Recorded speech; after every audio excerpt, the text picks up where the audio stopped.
بسم اللہ الرحمن الرحیم۔ عزیز طلباء و طالبات، پروفیسر عطا محمد قریشی، مطالعہ پاکستان۔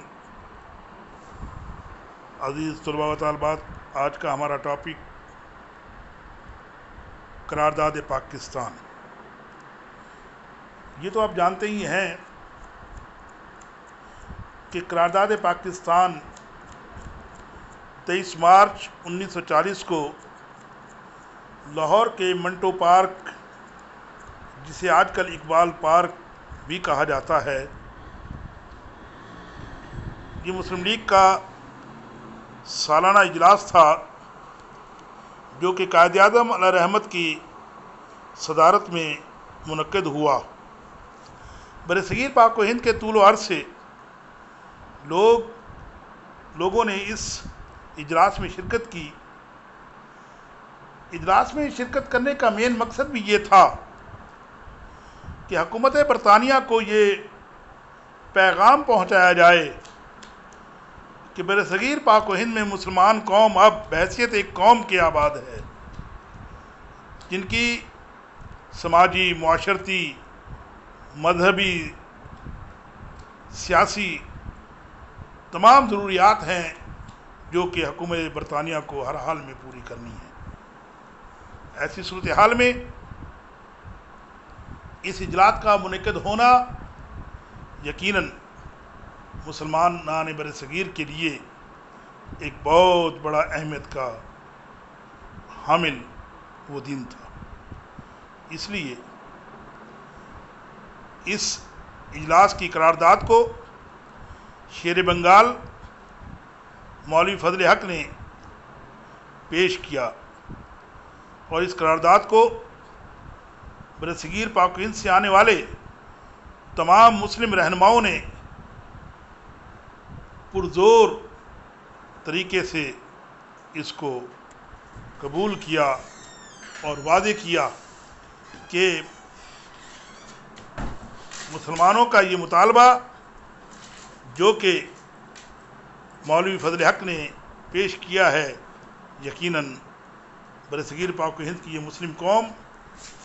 اس چیز کو ڈیزرو کرتی ہے۔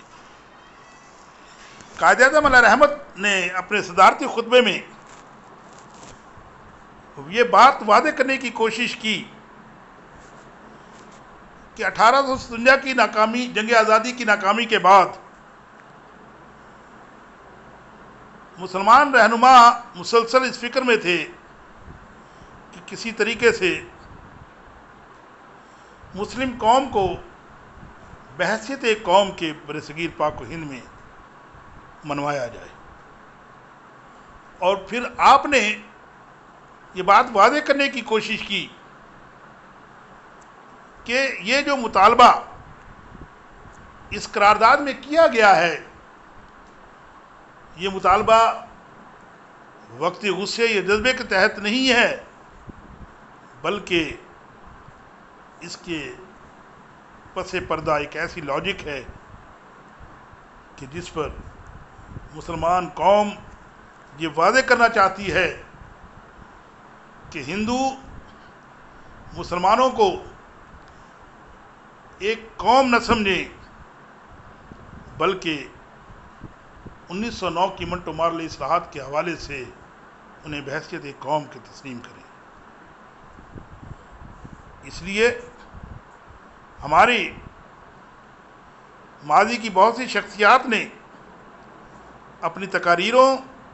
تحریروں میں یہ اشارے بھی دیے کہ جن میں سید جمال الدین افغانی، عبدالعلیم شرر، مولانا محمد علی جوہر اور خیری برادران کے نام خاصے قابل ذکر ہیں کہ جنہوں نے جداگانہ مسلم مملکت کے قیام کے لیے اپنی جدوجہد سے آگاہ کیا۔ ہاں، صرف مسلمان ہی نہیں بلکہ سی آر داس، لالا اجپت رائے جیسے ہندو بھی برصغیر کے سیاسی مسئلے کا حل علیحدہ مسلم مملکت کے قیام میں ڈھونڈ رہے تھے۔ اس کے علاوہ کئی انگریز ماہرین و مصنفین نے بھی تقسیم برصغیر کو قابل عمل اور فطری حل قرار دیا، جن میں بلنٹ، جان برائٹ اور روس کے مارشل سٹالن جیسے لوگ اس بات کو تسلیم کرتے تھے کہ برصغیر کی تقسیم ہی دراصل اس مسلمانوں کے اور ہندوؤں کے سماجی، معاشرتی، ثقافتی اس درجہ بندی کو بہتر انداز سے پروان چڑھا سکتی ہیں۔ اس کے علاوہ بھی 1930 کے خطبے میں جو علامہ اقبال نے پیش کیا، اس میں بھی یہ بات واضح کر دی گئی تھی کہ شمال مغرب میں جداگانہ مسلم مملکت کے قیام کو مسلمانوں کا مستقبل سمجھا جائے۔ چودھری رحمت علی نے بحیثیت طالب علم 1933 میں مسلمانوں کے لیے ایک ایسے آزاد ملک کے قیام کی تجویز کو پیش کیا اور ایک ایسا رسالہ تحریر کیا جس کا نام ناؤ اور نیور رکھا کہ ابھی نہیں تو پھر کبھی نہیں، میں یہ وعدے کر دیا کہ برصغیر پاک و ہند میں مسلم مملکت کا قیام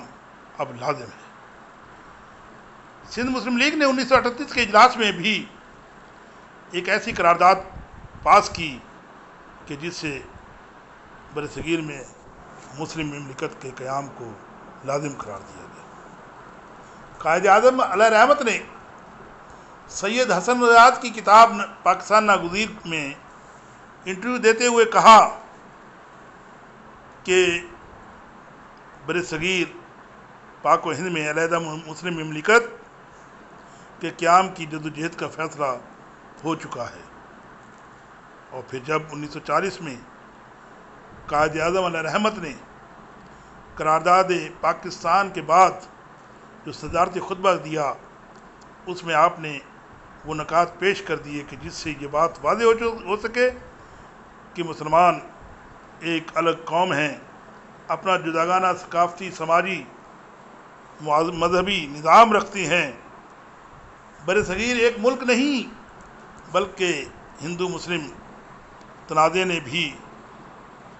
یہ بات واضح کر دی کہ برصغیر پاک و ہند میں یہ دونوں قومیں یکجا نہیں رہ سکتی، کیونکہ اب یہ ایک بین الاقوامی مسئلہ بن چکا ہے جس کا حل صرف برصغیر میں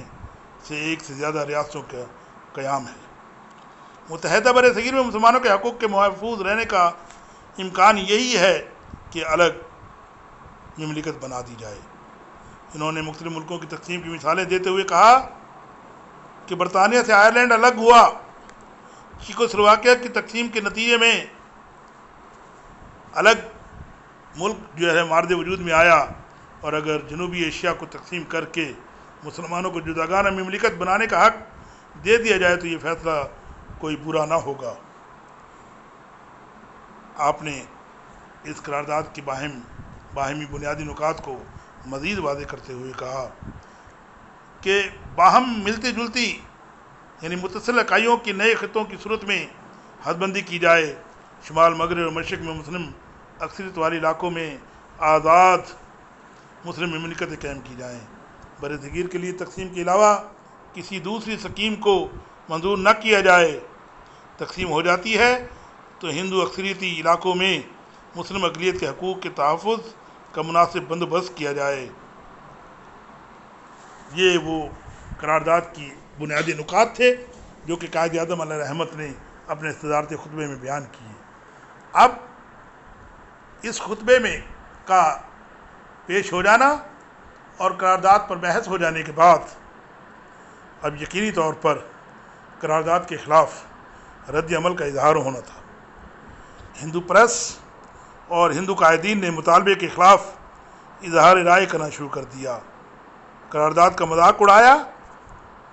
گاندھی اور ہندوؤں نے بالخصوص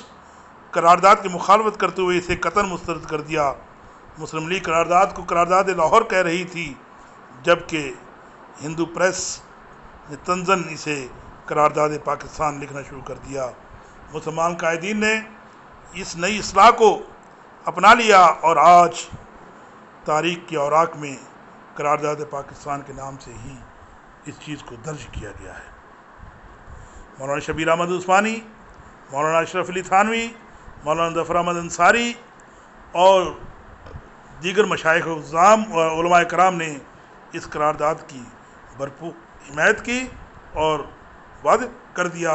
کہ مسلمانوں کو ایک الگ سے خطہ ارضی ملنا چاہیے۔ اس کے علاوہ برطانوی پریس اس لیے خاموش رہا کہ اگر کوئی بیان مسلمانوں کے حق میں دیا جاتا ہے تو ہندو قوم ناراض ہوگی، اور اگر ہندوؤں کے حق میں دیا جائے تو مسلمان قوم ناراض ہوگی۔ اس لیے انہوں نے اپنی رائے کو محفوظ رکھا اور وہ رائے جو ہے انہوں نے نہ دی، جس کی وجہ سے برطانوی پریس اس حوالے سے اپنی رائے کو جو ہے محفوظ کر گیا۔ شکریہ، مہربانی۔